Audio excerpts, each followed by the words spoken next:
Hello and welcome to episode 73 of Stitched in Sweden.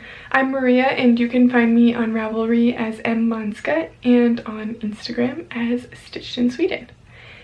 I am here today to give you a bit of an update on what I've been working on for the past 2 months, and mostly why I want to share some of these projects is because my parents will be visiting soon and taking a lot of these things that I've made with them back to the US, so I wanted to make sure to share them with you before they're gone. But I think I'll plan to record another episode in the very near future where I talk a little bit more about my plans, but we'll just see how it goes. So I have both knitting and sewing things that I've been working on. Most of the knitting is baby knits that I have been working on for 2 friends that are having babies. So I'll just start right away with my first finished object. This is a pretty sweet little onesie, if I do say so myself. And I knit this in skein yarn. I think it's the top drawer sock in the sterling silver or sterling color. And it's just a really nice gray. Has little cable details down the side, and I decided to use snaps instead of buttons, so I just ignored the button instructions for the whole thing, and same with down here. And I installed these snaps, and in order to install the snaps on the knitted fabric, I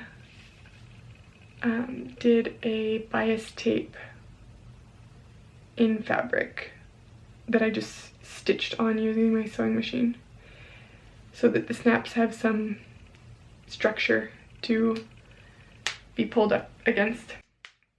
I made the newborn size of this little pattern, and it was a fun little project.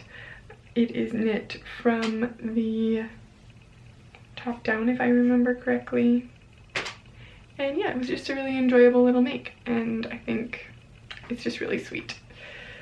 So that will be sent off with my parents and then delivered to my friend. So that's the first finished knitted item, and actually the only finished knitted item, but completely finished. I have one that's almost finished, which is another little sweater pattern for the same baby. And here it is. I have the sleeves cuffed up now because they look kind of long, but this one isn't blocked at all, so it's still kind of a little bit wonky. I haven't woven in any ends yet. But this is a sweet little pattern, a little jacket kind of sweater thing that has, these are actually a little bit of a cable detail on the sleeves here. And there's a little eyelet detail along near the waist. And garter stitch on the bottom half, and then stockinette for the sleeves and the top part. I knit this using some yarn from Stuff and Steel.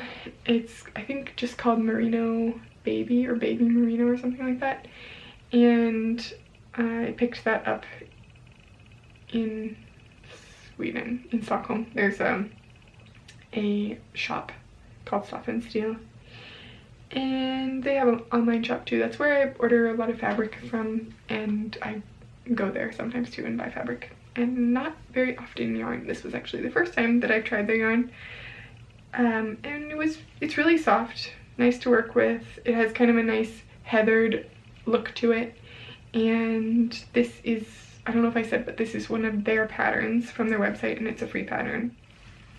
I am going to block this one this weekend and sew on some sweet little buttons, and also send that one off with my parents. I have 2 other makes that are works in progress for a friend who lives in Stockholm. So she has a baby due just 2 weeks after my other friend, so I'm also making her some things. She's a knitter herself and a seamstress. She's my sewing friend who I talk about sometimes. So I am in the progress of making this little sweater. I don't have a pattern for this, but I'm just kind of making it up as I go along. I'm in a very inconvenient point right now of doing the tubular bind off on the first sleeve. I still have the second sleeve to knit, and I've already done the body and bound off tubular bind off. Really like the look of a tubular bind off, and I also did a tubular cast on for this one. So it just has a nice moss stitch, I think it's moss stitch texture. And this is knit in Drops Baby Merino. It's actually some yarn that my friend had in her stash, and she asked me if I wanted, she didn't ask me if I wanted to knit something for her baby. She knew that I was going to knit something for her baby, and she asked me if I wanted to use any of the yarn that she had, the baby merino that she had from Drops. So I said sure. And this is going to be two 50-gram skeins. This is the second one. So I've already used one, but probably won't use the whole thing. So that is a work in progress. Probably finish that up pretty soon. And then the other work in progress, it's really also almost finished for that baby, is this adorable little hat. And this is the Hugo Hat. And I saw this on the Hey Sister podcast. Tabby made one for her new little baby, and I just thought it was really cute. So I decided to make one. I didn't have the weight of yarn that's called for in the pattern. I think it's DK weight that they call for in the pattern. So I decided to use a fingering weight yarn that I had, which is this really nice mustard yellow. And I actually used this yarn in my Meristem mittens pattern in the design. The samples knit in this yarn, but I had some left over, so I thought this would be a cute baby hat, nice and bright. This is a fingering weight yarn, and that meant that I needed more stitches than the pattern called for. So instead of trying to like recalculate everything, basically what I did was I cast on for the, so I think there's maybe 4 different sizes, and I cast on for the 3rd size, so like 3rd from the smallest, which I think is more of like 1 to 4-year-old or something, in order to achieve more of a newborn size with smaller needles and smaller yarn. So it means my baubles are smaller also, and there's more of them, but I just think it's really cute.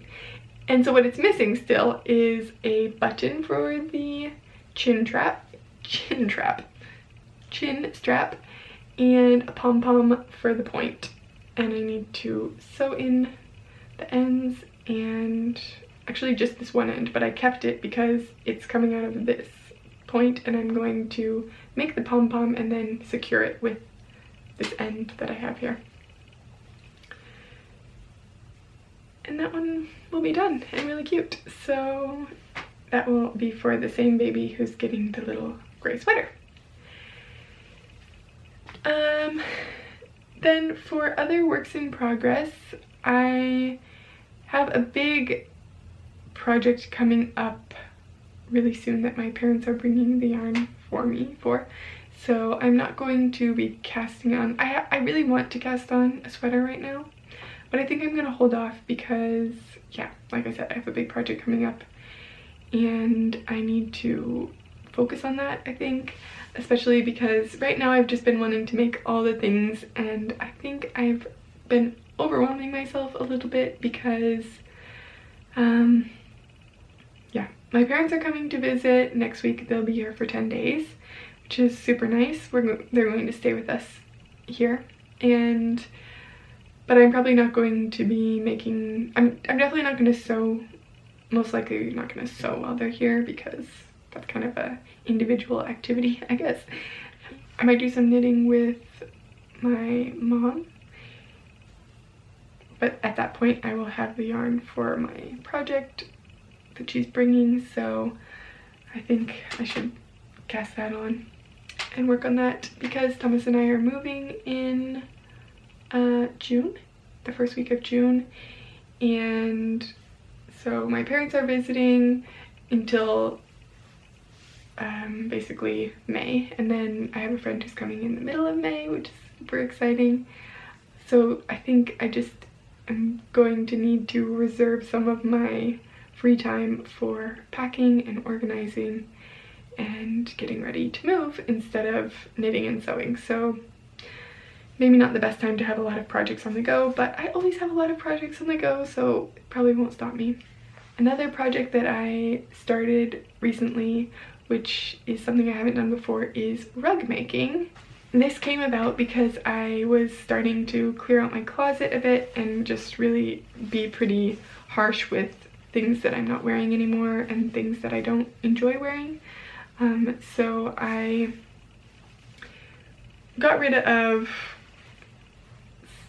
well, I didn't get rid of stuff. I have a huge bag of stuff to bring to a donation center, and I had a couple of button-down shirts that I didn't fit well across the shoulders, mostly for me, or were just too old and worn out.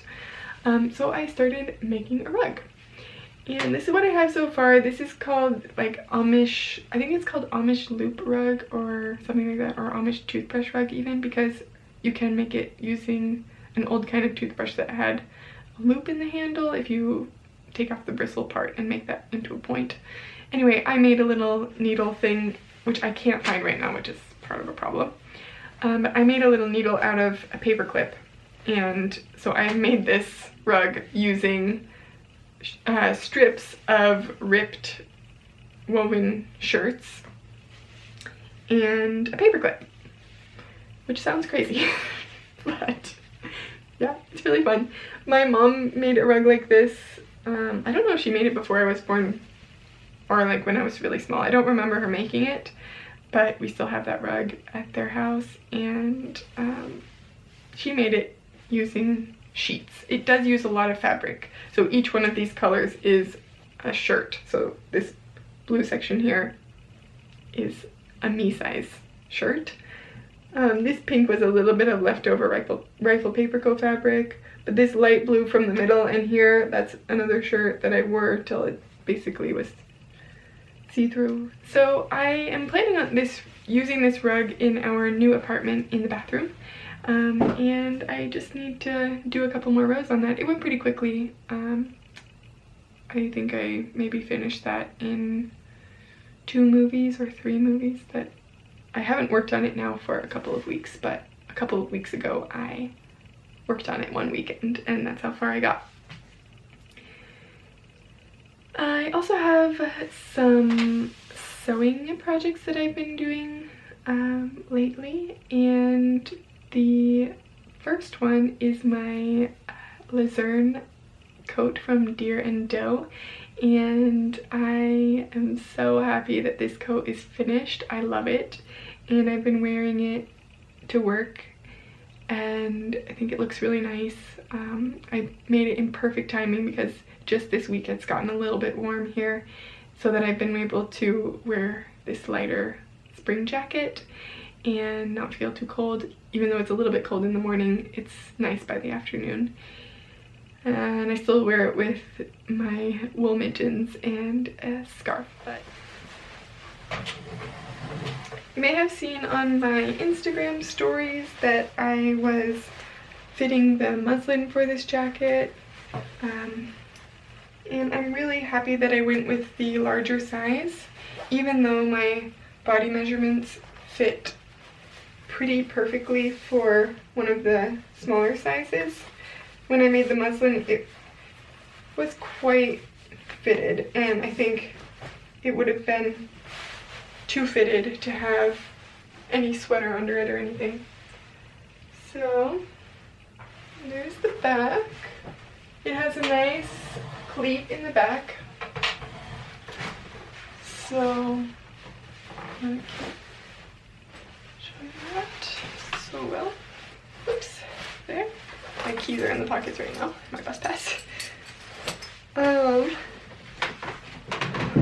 yeah, it's double-breasted. It has princess seams here, and it has 2-part sleeves. There's the back. But basically, I'm really happy with how it turned out. And I think I'm gonna get a lot of wear out of it. So, yay! So I'm really happy with how my coat or jacket, I don't know, it's a trench coat, but I kind of think of it more of a jacket for some reason. Anyway, I'm really happy with how that turned out. Maybe you saw my fitting process on Instagram stories. I made 2 muslins for the coat, and like I mentioned, I fit the sizing pretty much exactly for a size 36. Between a 36 and a 38. The measurements for 36 are a 33-inch bust, 26 3/4-inch waist, and 35.5-inch hips. And my bust is around 33, sometimes 34, but yeah, pretty much right in the middle of that. My waist is 26 to 27, and then my hips are 35. So I thought that I would make the 36 and make grade to the waist, the 38 for the waist, and then the hips I would keep at the 36 size, because that seemed like on the pattern it would be good measurements. But when I made the muslin, I really felt like it was a good fit, but it was too close of a fit, because it would have been a really great fit if it had been for a dress or something like that, where I wanted it to be really fitted. But for this, where I'm going to have it with a sweater underneath likely, then I didn't want it to be so super fitted. So I was just trying to convince myself that it was fine, because I didn't want to make another muslin. But I'm really glad in the end that I went with the larger size. And I think, I don't know if this is really true, but I sort of think that in the end I went with a 40. But I think I must have gone with 38 bust, 40 waist, 38 hips. So this is my first muslin that I made, and you can see that it fit nicely, but it was pretty snug, and when I had it all pinned up and everything, it just felt a bit on the tight side. So I'm happy that I went with the larger size. And one thing that I did adjust anyway in the larger size is on the top of the princess seam, so this part right here. My bust is flatter on the top, and I also kind of noticed this when I was doing some more bra making, that a lot of patterns had more, they were drafted for a fuller upper cup, which I do not have.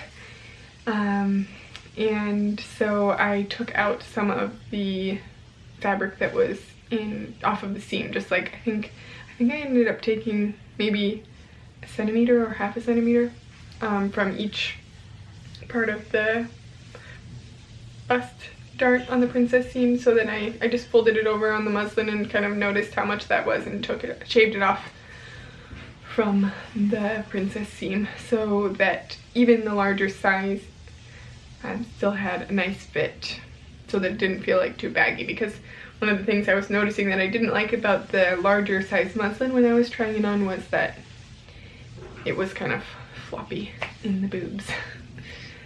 So this is the pattern case from Deer & Doe. Really nice pattern. I like their designs a lot. I think they're classic and really nice. So you might hear dishwashing in the background, the lovely sound. We actually just, Thomas came home and we had dinner, and he's washing dishes now, so I can finish recording. So yes, I can definitely recommend this pattern, and I would say maybe size up for the first muslin, but who knows.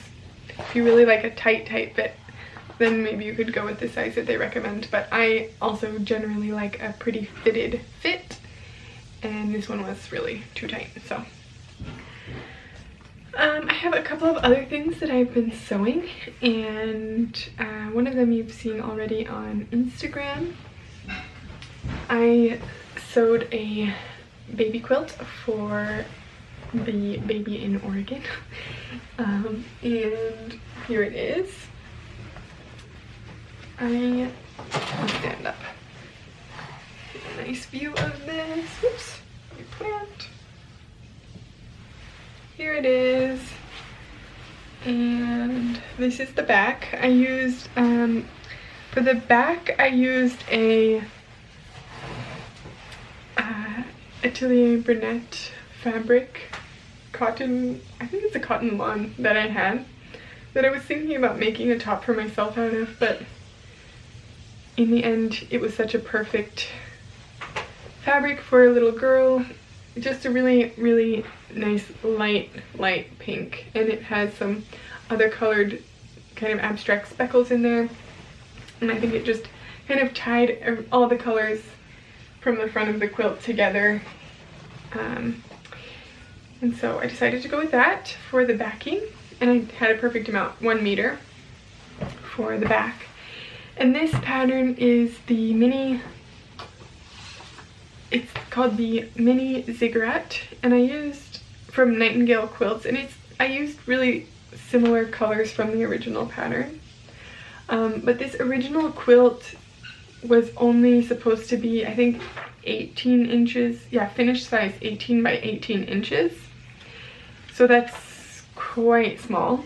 Like, I don't really know what you do with a mini quilt. Maybe it's just like a wall hanging or something, but I knew that I wanted to make this into a baby quilt, so I doubled everything in the measurements, in the instructions for cutting out the pattern pieces. Like, yeah, this list, there's a list in here. I'm not going to show you what it is because that would kind of give away the pattern, but there's like, you need to cut the following sizes, 2 by 2 inches times how many that you need to cut in which color, and then I just changed it to 4 by 4 inches and did that for everything.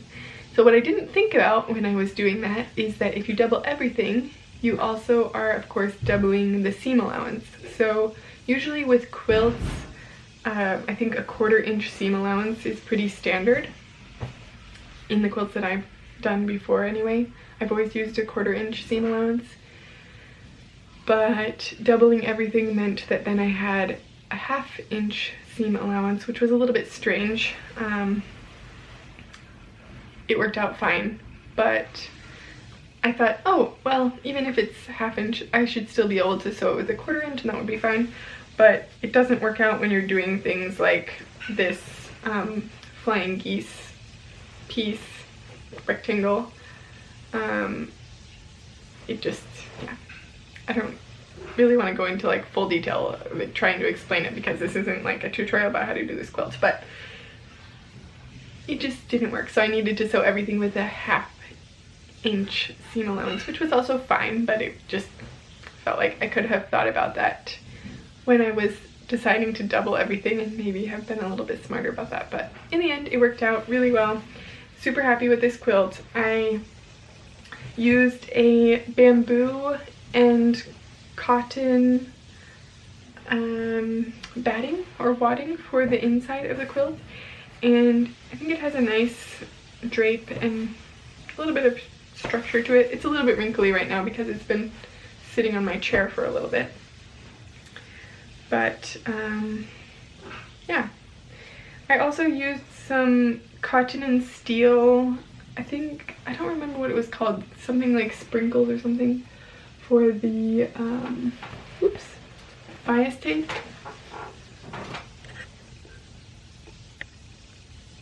that I made myself. You can see it there. It just is like a nice kind of corally pink color, and it has little white dots. Irregularly placed, but they're all the same size little dots. So this quilt, super happy with it, and this is gonna go with my parents. Also, they're bringing an extra suitcase to my friend for her little baby girl coming in August. Another thing that I have sewn since the last time I podcasted is the final thing that I've sewn for this baby, which is the Little Pick Me Up baby carrier.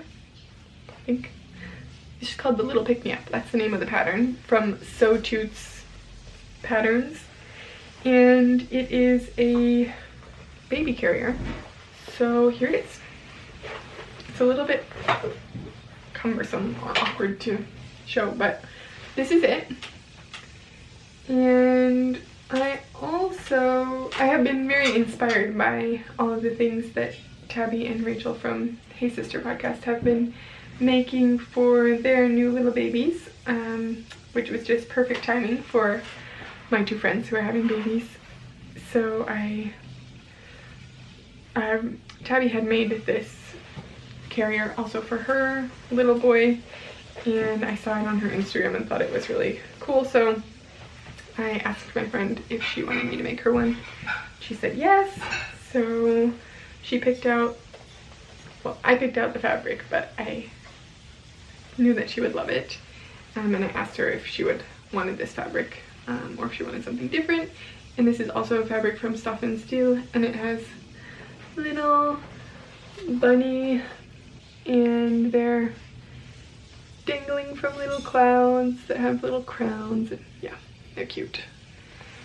And that is a cotton fabric from Stuff and Steel. And then the fabric for the inside part, which is like the structure fabric, is also from Stuff and Steel, and it almost feels like material for a couch, or like not a car seat, but like some substantial, I think it's some kind of substantial upholstery weight fabric, and it kind of has an interesting almost like laminated, or I don't really know, it's like bonded, I guess that's what it is. It has like this outer fabric kind of, and then there's kind of like a plasticky sort of bonded piece of material to the back side of it, which makes it really a stable, strong fabric, which is what you need for this carrier, for the main structure of it. So because like obviously you're going to be carrying a baby and you want it to be safe. So I'm really happy with how it came out.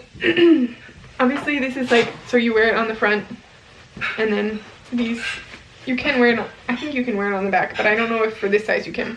These clip around in the back, and then there's like this little hood thing that you can also use. But this is the smallest baby size. So yeah, I'm really happy with it. It was a lot of work. I enjoyed making it, but I'm really happy with the final project, and I'm really happy that I made it. But it was a lot of work to make, because sewing in all of these okay, the hardest part was getting the foam into the strap. It was so hard.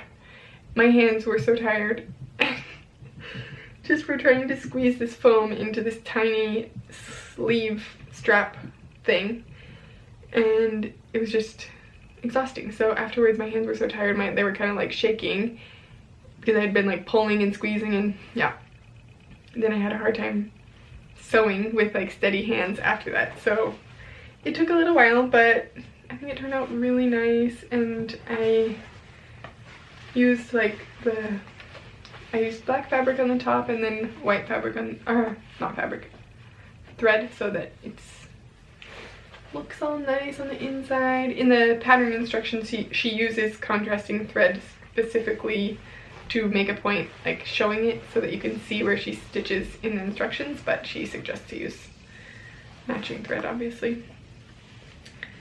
So yeah, I'm really happy with it. So I think that is it for baby projects that I've been working on. The last sewing project that I did is one that I did for a review. You might remember in the past, I think around in the fall sometime, I made the Craftsman canvas bag from Nizo Craft, and she has an Etsy shop. She contacted me and asked me if I wanted to review one of her other projects, and then I could pick one. So I picked the Simple Day backpack to make for my mom. And I'm actually going to share my review in a separate video for that backpack. But I still wanted to show you the backpack because I made it and I'm really happy with how it turned out. But I also just want to be upfront with the fact that she did send me the kit for me to review.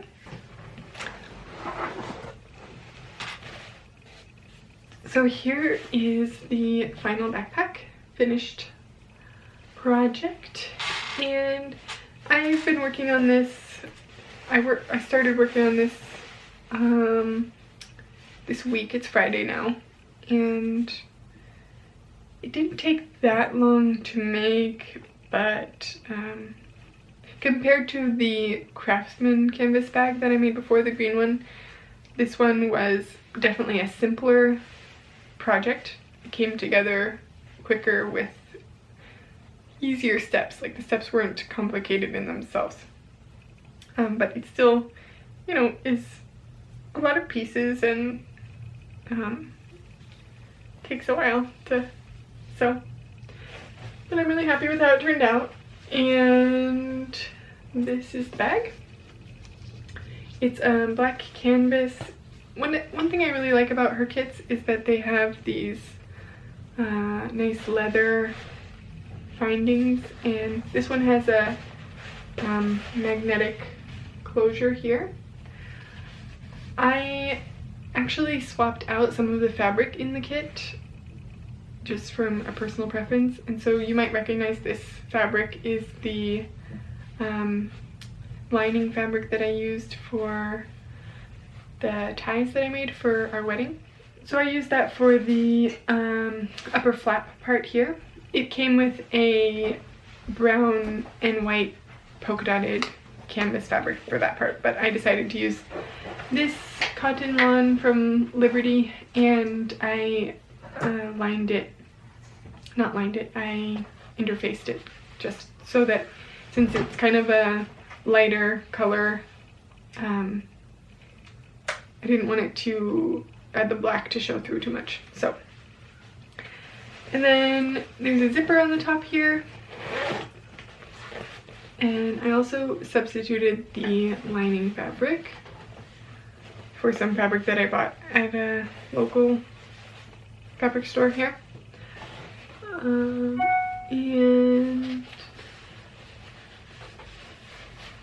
I have a big pocket on the inside, and then a small pocket on this side. So that is the backpack. This is the Simple Day backpack, like I said. And if you would like to see a full review of it, then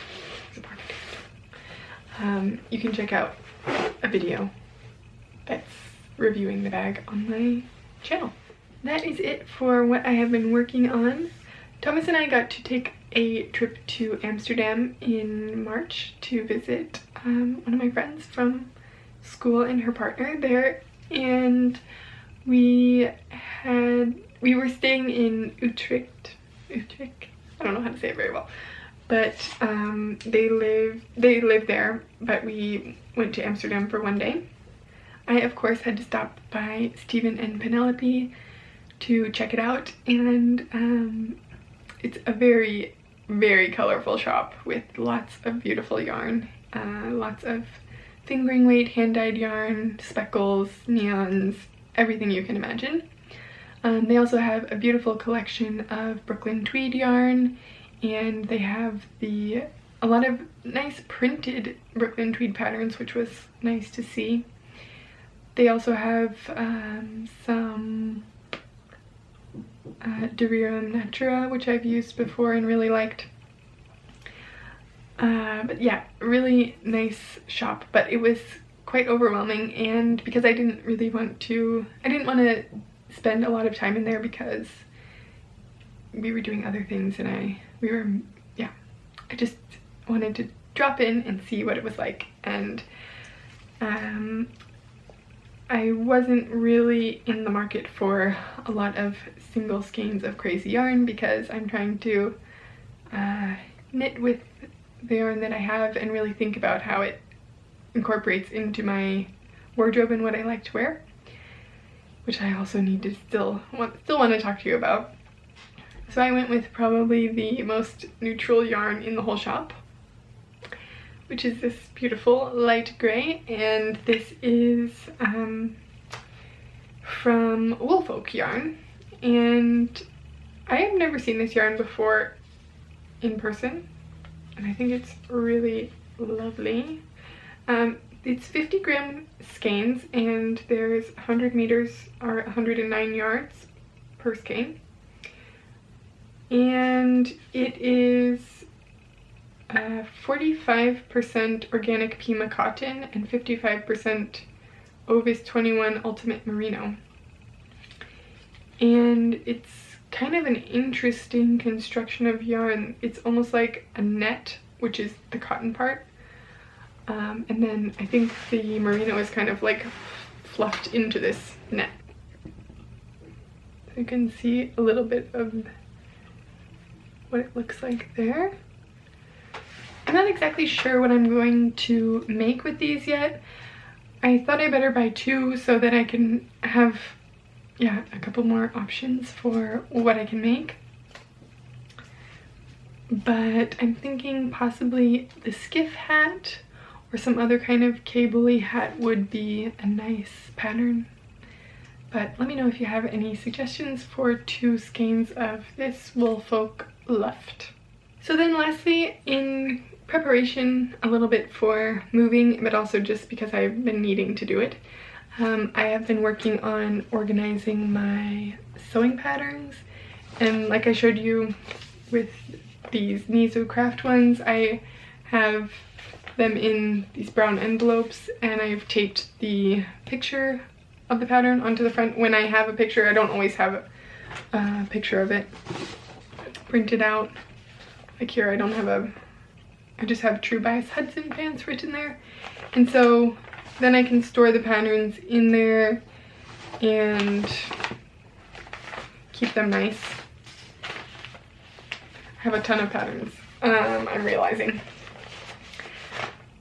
But this is working pretty well. I think that I'll try to figure out some box or something that I can have them in when we move.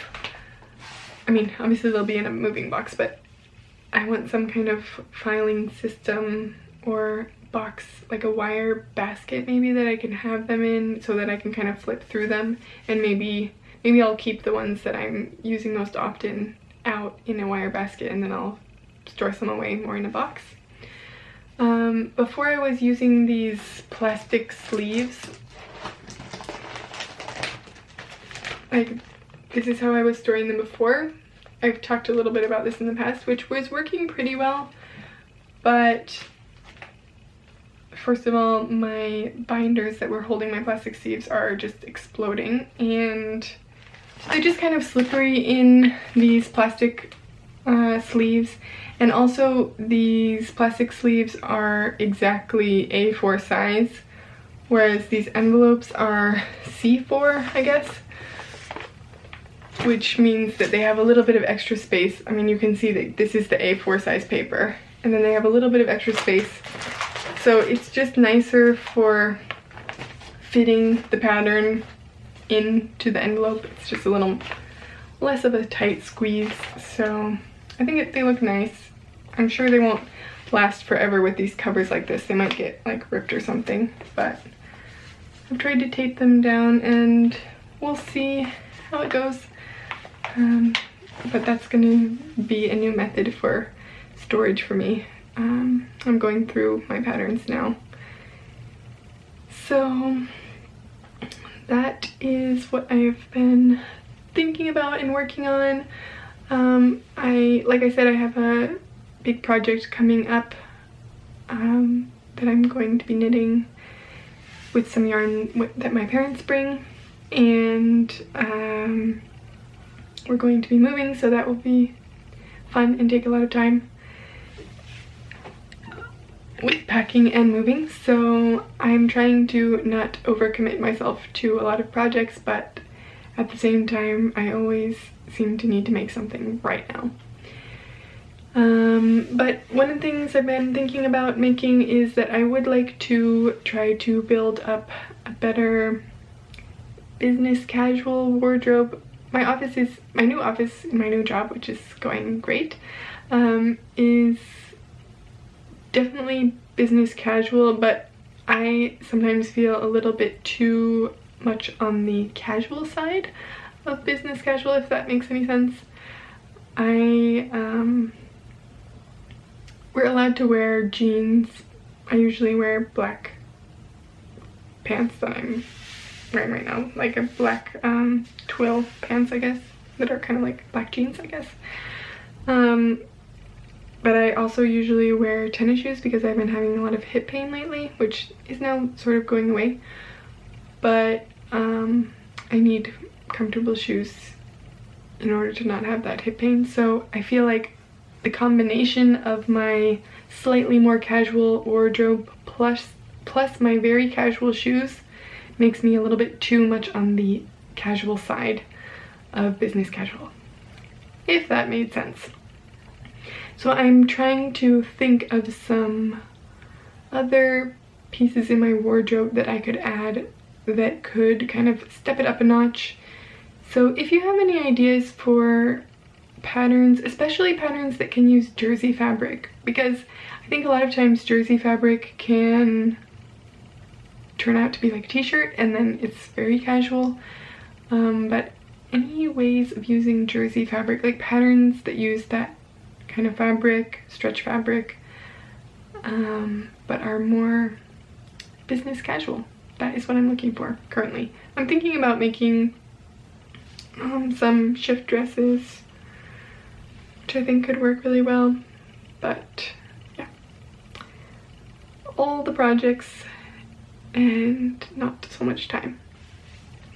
But I'm really happy with my range backpack? My range backpack that I made for my new job, basically, and my trench coat. So now I at least feel put together when I arrive at work, but then when I take off my coat I feel like I could step it up a notch. So that is the next plan and goal of trying to fill in some spots in my wardrobe.